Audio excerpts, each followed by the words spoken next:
Na periferia das cidades, no interior, nas capitais ou no meio da floresta, o Brasil abriga mais de 3.000 museus. Guiar você por essa rota do conhecimento é minha missão.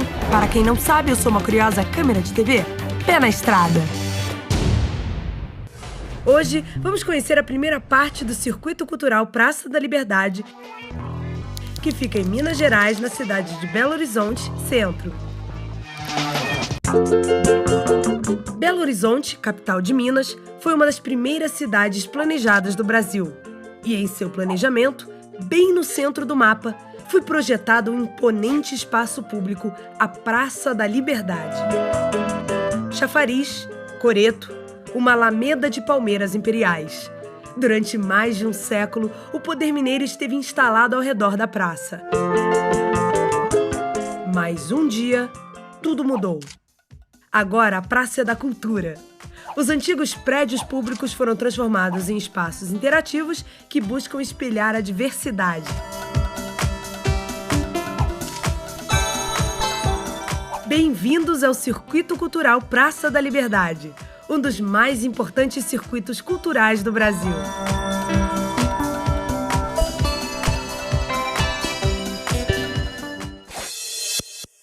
O projeto foi desenvolvido pelo governo de Minas em parceria com empresas da iniciativa privada. Ao todo, são 9 espaços e museus em funcionamento. Arquivo Público Mineiro, Biblioteca Pública Estadual Luiz de Bessa, Centro de Arte Popular CEMIG, Centro Cultural Banco do Brasil, Espaço do Conhecimento UFMG, Memorial Minas Gerais Vale, Museu das Minas e do Metal, Museu Mineiro e Palácio da Liberdade.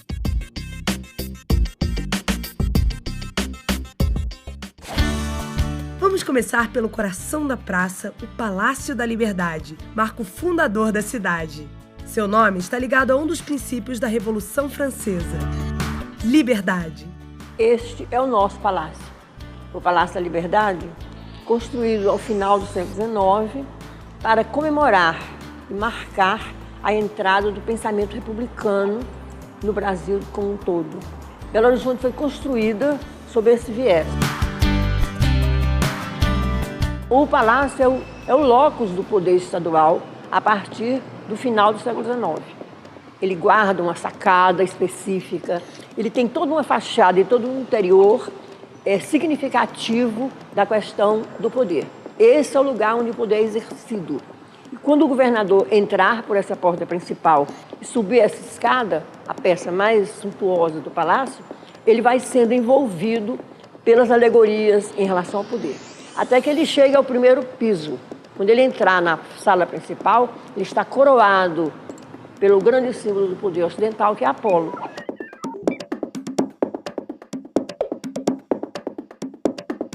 Essa é considerada a sala nobre, o lugar de reuniões, o lugar para receber visitantes ilustres, e foi marcada intencionalmente por um grande painel. Quem é o grande centro? É Apolo. A tarefa de Apolo é iluminar. O carro do sol, a iluminação, o símbolo da consciência, é o grande símbolo do poder.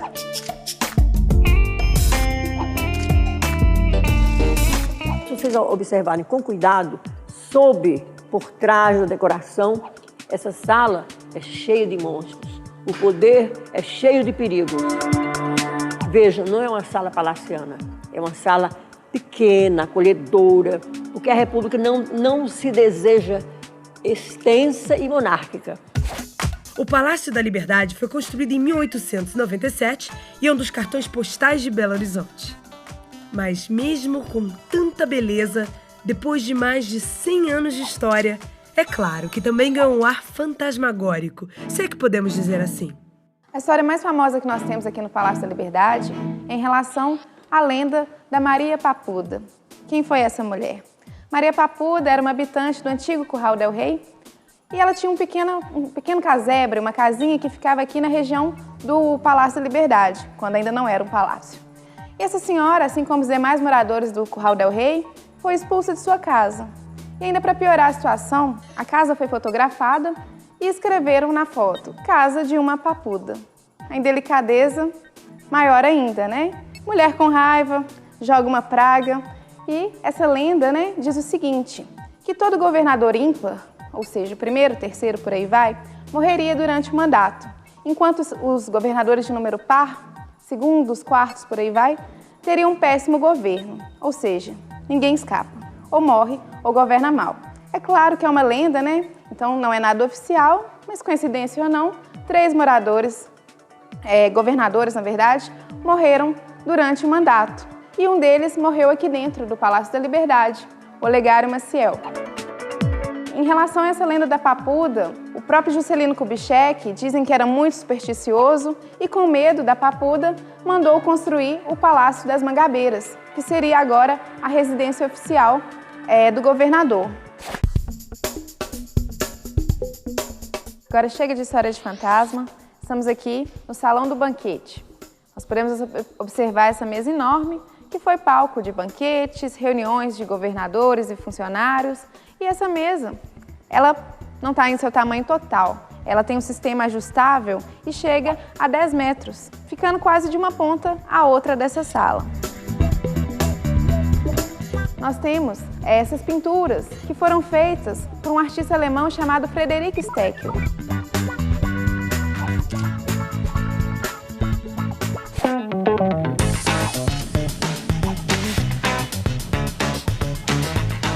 Quero que vocês olhem para essa parede aqui. E quero que vocês me falem do que vocês acham que é. Parece? Pedra. Não é pedra. É madeira. Nem é madeira. Você acredita que teve um moço que pintou isso aí parecendo pedra, mas não é? Quem que pintou? Ele chamava Frederico. Que a gente tem que ainda resgatar nessas crianças essas culturas, né? Que hoje em dia é muita tecnologia, é muito direcionado videogame, tablet. Então eles precisam de vivenciar essa cultura, né? O vocabulário aumenta, a criatividade, os valores, né? Nós vamos seguir para outra sala, que é a sala de jantar. Porque pensem bem, se o governador morava aqui com a família, como fazer um jantar em família com uma mesa tão extensa? Então, essa era uma sala mais íntima, com uma mesa menor, pronta para esses eventos de jantar.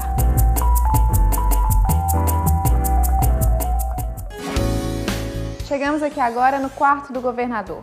E aqui, como a gente pode observar, nós temos móveis que foram trazidos do Rio de Janeiro e vieram para cá, então, em 1920. Esses móveis têm estilo rococó e a gente pode observar vários motivos florais decorando esses móveis. E esses móveis foram trazidos para cá especialmente para o rei e para a rainha da Bélgica, que vieram visitar o palácio em 1920.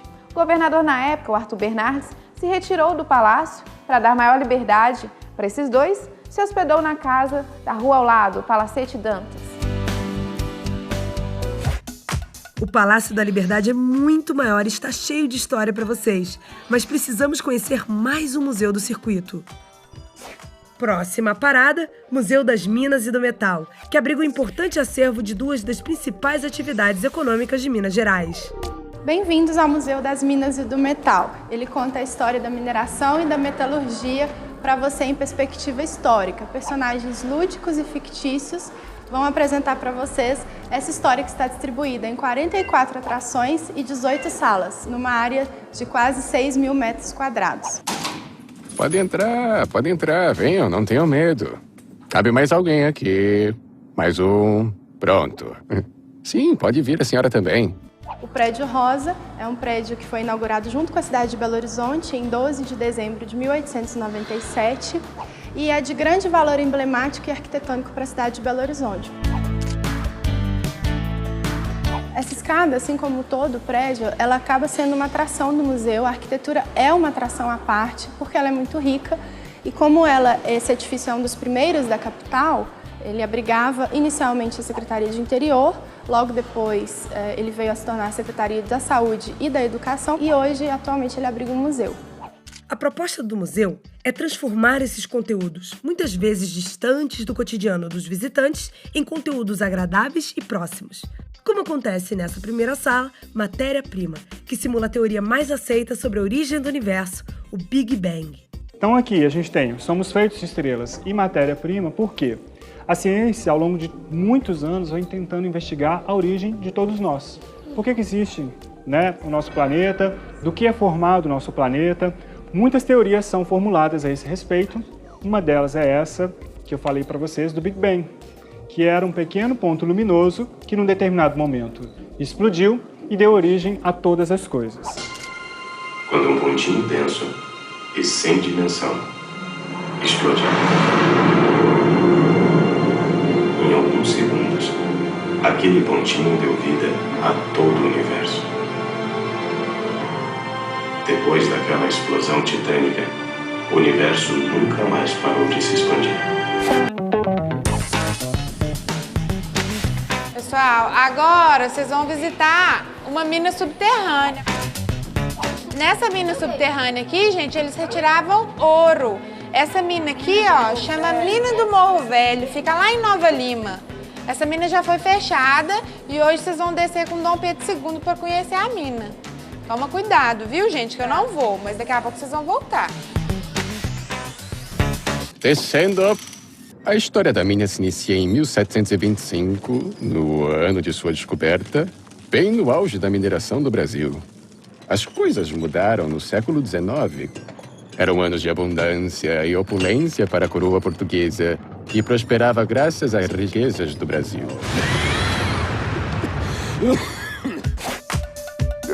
Nós estamos no andar do metal e não tem como falar de metal sem falar de química. Quem apresenta essa sala pra gente é o professor Mendeleev. Ele que organizou a lei da periodicidade e essa tabela, como a gente pode ver, em metais e semimetais. O visitante ele pode literalmente adentrar por essa sala e por essa tabela fazendo compostos, ligando as ligas metálicas e adentrar nesse mundo da química.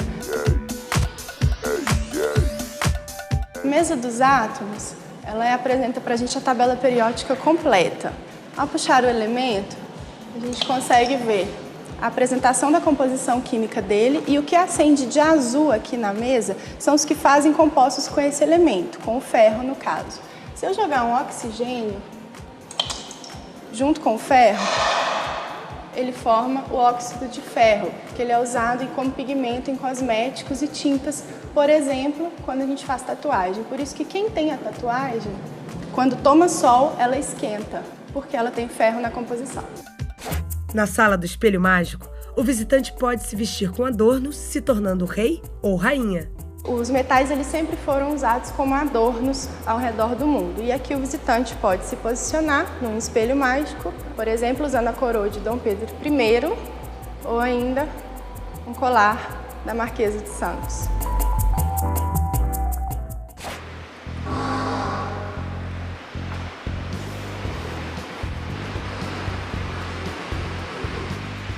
O que vocês estão vendo, gente? Mas isso tudo, será que é o quê? Uma cidade? Lá pode ser uma mineradora? Pode, professora. É isso mesmo, gente. Essa maquete é para simbolizar toda a logística de uma mina. Desde a extração, aqui o beneficiamento, onde eles vão tratar os minerais e os transportes até chegar no porto.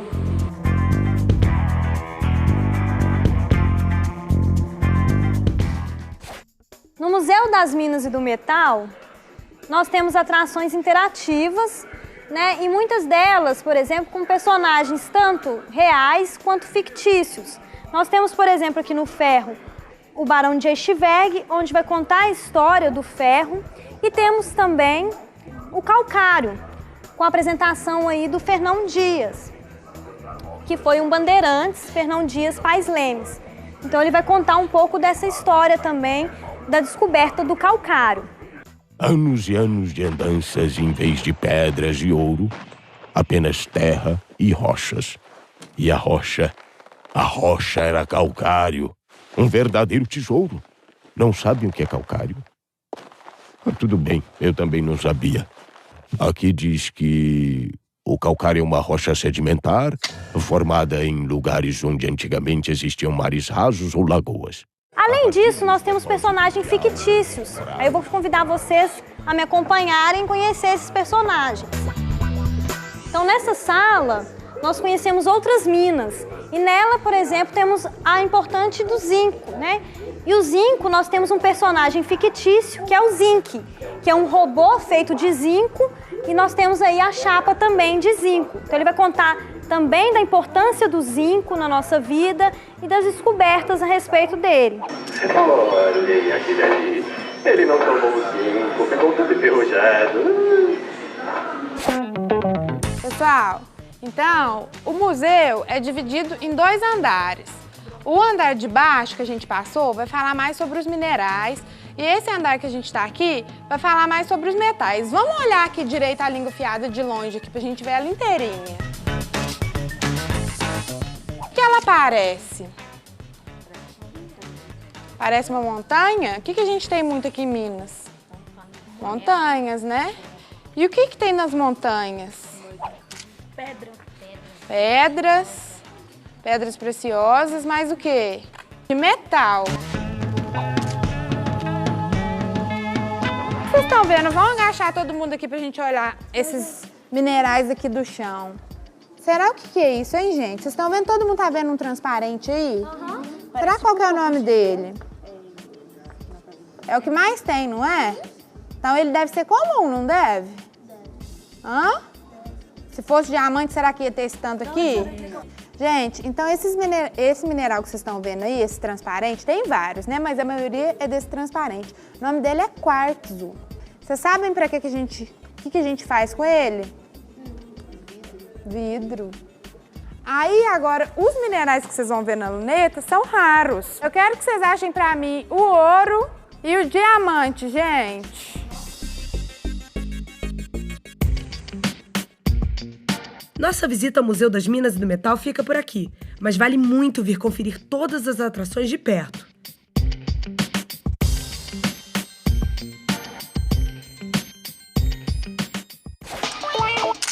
E conforme prometido, no próximo bloco, vamos visitar o terceiro museu de hoje, o Centro de Arte Popular CEMIG, que também faz parte do Circuito Cultural Praça da Liberdade. É um prato cheio para quem aprecia a cultura popular de Minas Gerais. Fica aí que eu já volto.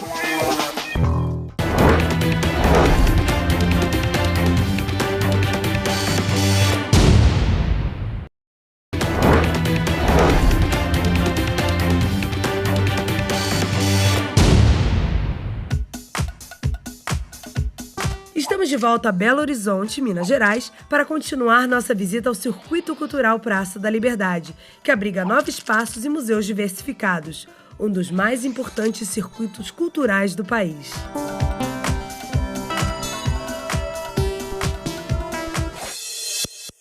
No primeiro bloco, conhecemos o Palácio da Liberdade e o Museu das Minas e do Metal. Agora, chegou a vez de conhecer o Centro de Arte Popular CEMIG.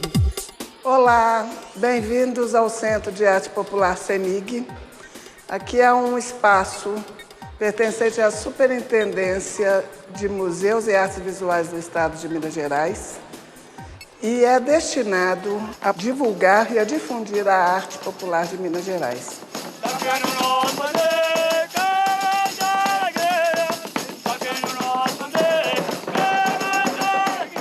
Nós possuímos um acervo de cerca de 500 peças que são provenientes do próprio Estado de Minas Gerais, de colecionadores particulares e de instituições públicas e privadas.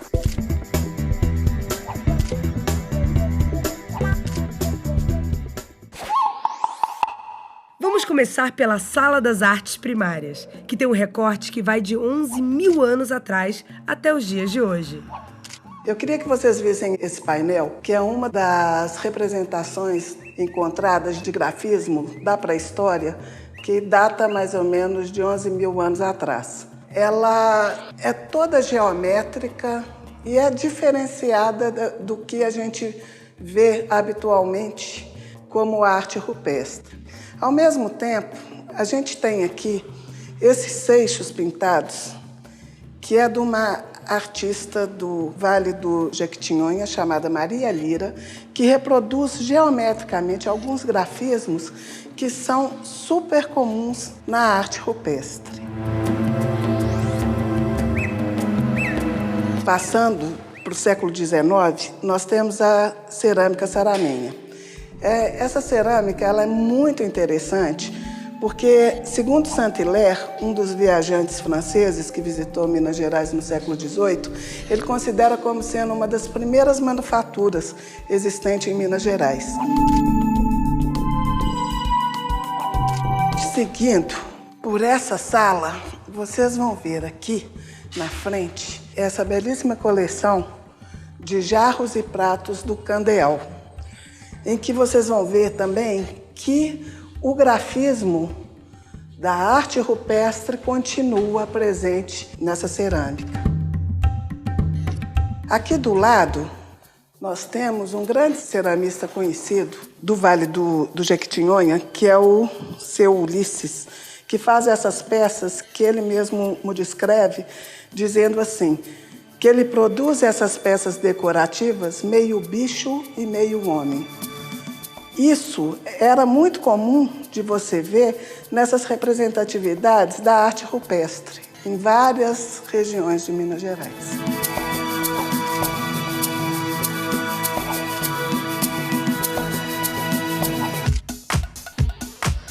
Essa aqui é a segunda sala de exposição aqui do CAP. Ela faz parte do acervo permanente e aqui a gente vai encontrar peças que fazem alusão à religião. Essa sala ela se chama Arte e Fé e aqui a gente mostra um pouquinho da religiosidade na vida do ser humano. Aqui a gente tem essa peça do Maurino, se chama Cristo Crucificado, e o Maurino é interessante que ele se inspira muito no barroco para fazer as suas composições. Esses olhos saltados e vesgos é uma das marcas do artista. Todas as peças dele têm esses olhos saltados. Aqui no fundo também a gente tem uma muito interessante, que é esse São Francisco do Cláudio Gerais. Aqui ele resolveu colocar todos os animais da fauna brasileira, porque São Francisco é o santo protetor dos animais. A coleção do Centro de Arte Popular nos conecta origens, histórias e crenças de homens e mulheres que são testemunhas vivas da cultura e do imaginário do artista mineiro. A Sala dos Grandes Mestres expõe obras de artistas populares que foram reconhecidos pela academia e ganharam renome internacional. Esse é o Geraldo Teles de Oliveira, o GTO. O GTO começou na arte de esculpir aos 50 anos. Ele era porteiro do noturno e tinha um sonho. E ele resolveu fazer esse sonho, que é a arte de esculpir. Mais à frente, aqui nós temos o Arthur Pereira.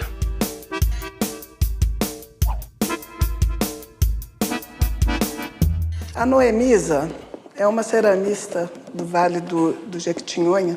Ela reproduz no seu trabalho cenas do cotidiano e cenas da vida daquela região.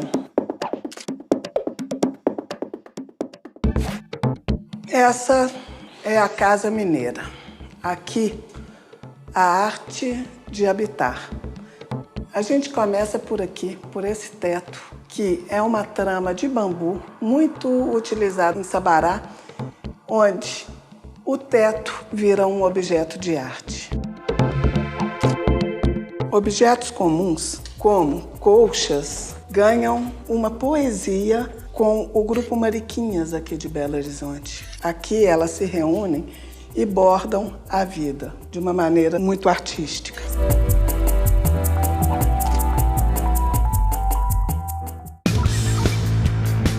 Gostei muito, acho que é um museu muito interessante, principalmente para nós mineiros, porque representa a nossa arte. Eu que estou acostumada, eu viajo muito para o interior de Minas, a gente vê isso é muito próximo da gente e é muito legal quando você reconhece essa arte como arte mesmo, né? Quando ela vai para o museu, ela ganha uma outra dimensão e ganha uma outra dimensão até para o futuro, né? Porque daqui a pouco essas cerâmicas, por exemplo, você não tem mais acesso a elas, né?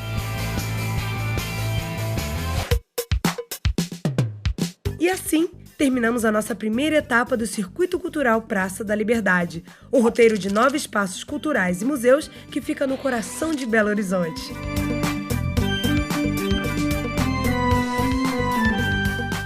Se você ficou curioso, então venha visitar pessoalmente Praça da Liberdade em torno, centro de Belo Horizonte, Minas Gerais. Ou pode dar uma espiada no site.